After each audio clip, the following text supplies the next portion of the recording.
Hello to everyone and welcome back to my channel. Today I'm gonna show you how to change your brake fluid, and especially on this BMW X5 E53 from 2005.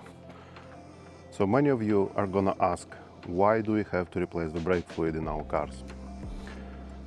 First of all, it's an important part of your car safety system, and you have to replace it every 2 years. That's the recommendation, because in time your brake fluid can accumulate moisture, your brake fluid can form bubbles inside the brake lines, especially if you stopped pretty harsh many times and you overheated the brakes. The brake fluid inside the lines can boil, so in that moment it's gonna form bubbles and you have to take them out. And today I'm gonna show you how to do so. So let's start with what you're gonna need to replace your brake fluid in your car. First thing, you're gonna need the brake fluid, obviously, and if you're gonna do it alone without anybody's help, you will need a power bleeding to help you push the brake fluid out. Basically what you're doing, you pour the brake fluid inside this canister over here, you attach it to your brake reservoir, you pump it, and everything is gonna flow out.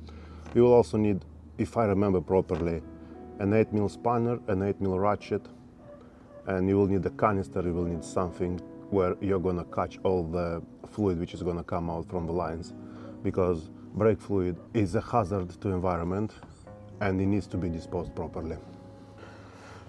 Well, to get access to the brake fluid reservoir on this car, we will have to remove this panel over here. This is actually acting as a cover for our cabin filter.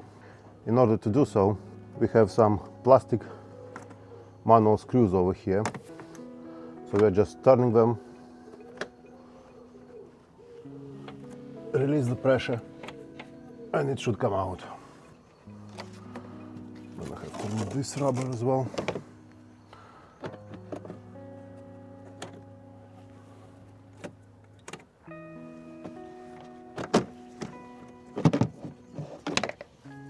Here it is out, and here is our brake fluid reservoir.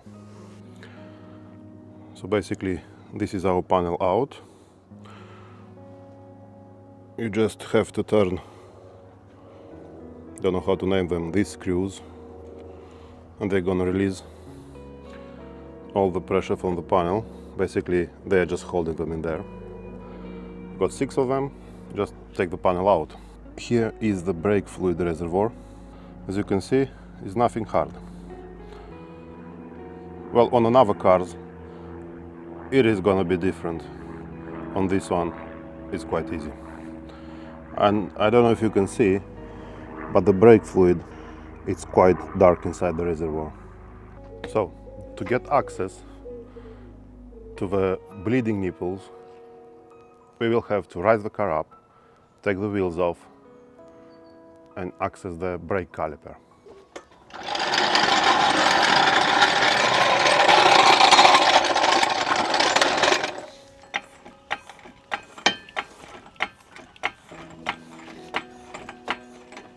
Always use jack stands to support your car.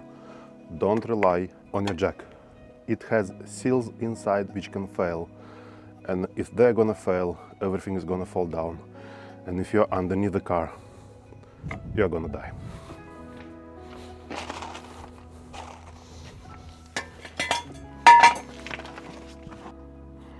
Here where I put my axle stands, there's one over here, one is right over here. So let's take our wheels off. If you got a locking wheel nut, remove your locking wheel nut first. I already loosened it up when the car was on the ground, and I'm just undoing it now. Don't use an impact wrench on your locking wheel nut.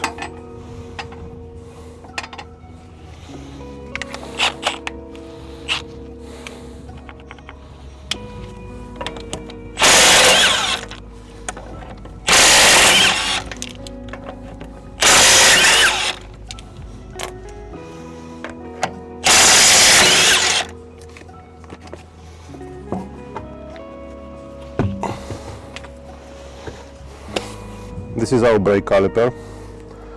This is our bleeding nipple. It has a cover. On many cars this cover don't exist anymore.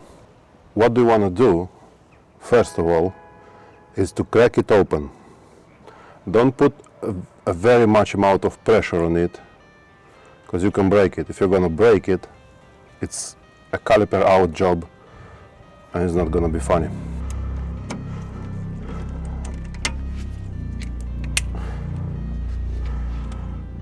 And by the way, I was wrong. It's not an 8mm socket or spanner, it's 11mm. I'm using a short ratchet. In this way I'm not gonna be able to apply very much force. So I'm not gonna break it. Let's see if it's gonna go.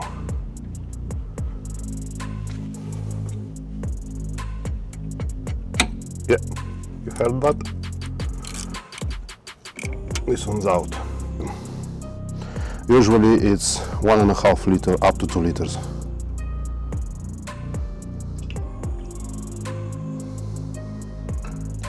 Make sure you don't spill any of this brake fluid on your paint.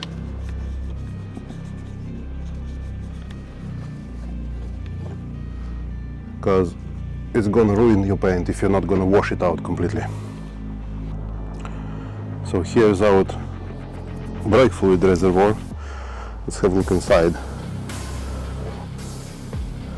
Don't know if you can see, but the brake fluid is quite dark in there. This is why we are replacing it. So if your brake fluid is quite dark, it's also a good idea to remove all the brake fluid out from the reservoir first before filling it up with fresh brake fluid. So now I'm gonna use my extraction pump. I'm gonna take out all the fluid from there.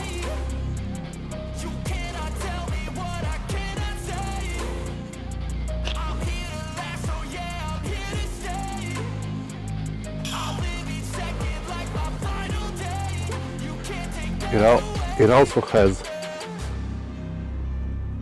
a filter in here. We're gonna have to remove it. Here it is. To be able to remove all brake fluid.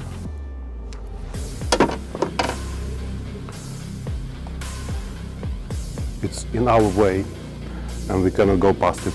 We cannot get to the bottom. Now insert it back. So this is the color of the fluid. It's not very bad, but I don't know how long time ago it was replaced, so I'm gonna do it anyway. Now, let's put our filter back in, as everything's drained out.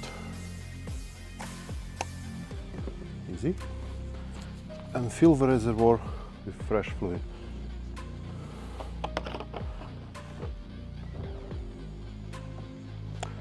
We're not gonna fill it to the max now, because we have to attach our power bleeding machine.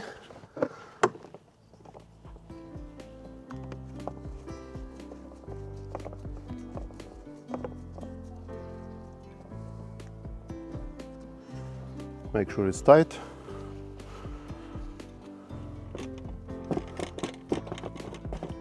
So the recommendation is not to put more than 2 bars of pressure on all the system.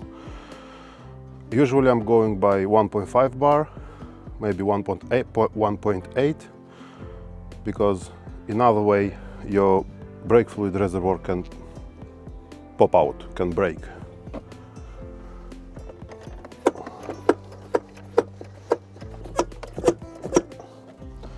So now we have around 1.5 bar. Leave it for a minute like that. Look if there are no leaks. Also look if it's holding the pressure. This means the system is fine. Yeah, looks like it's holding. Let's go to the wheel. So here we are back at the wheel. Always use a bucket to catch all your fluid. I'm also gonna use this kind of pipe to be able to guide all the fluid to our bucket. Use an 11mm spanner, crack it open. Now you can see the fluid coming out. Look at that. Oh, that's crazy. Look how dark it is.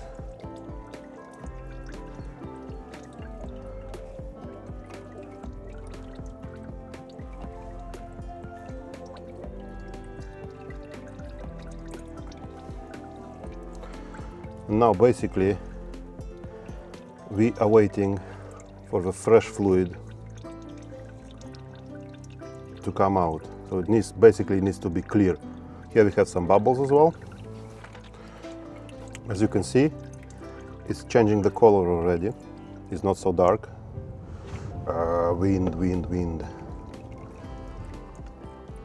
Yeah, as you can see, the fluid which is coming out now has a lot of a different color than the fluid from the beginning. So now that I have no bubbles, the fluid is clear, I can close the bleeding nipple.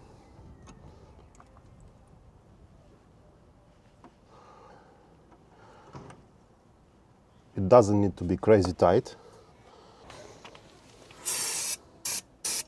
Give it a little bit of clean with a brake cleaner.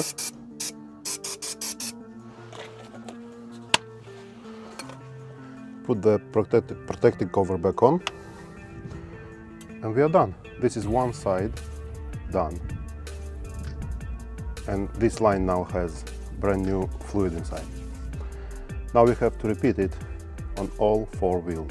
Let me show you the color of this brake fluid and tell me what you think.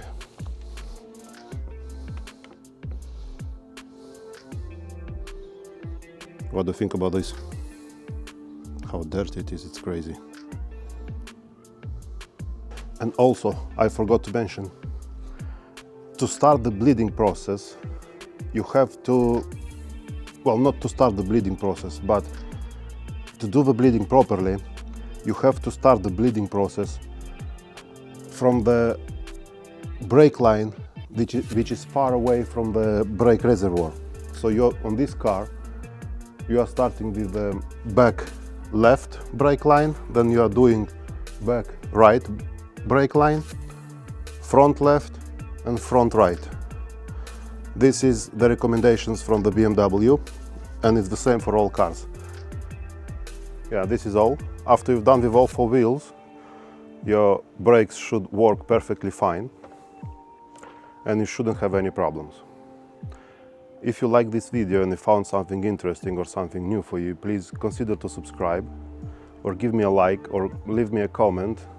If you got any suggestions, you can leave them in the comments as well. It's gonna help me very much. I want to thank you very much for watching this video, and I'll see you in the next one.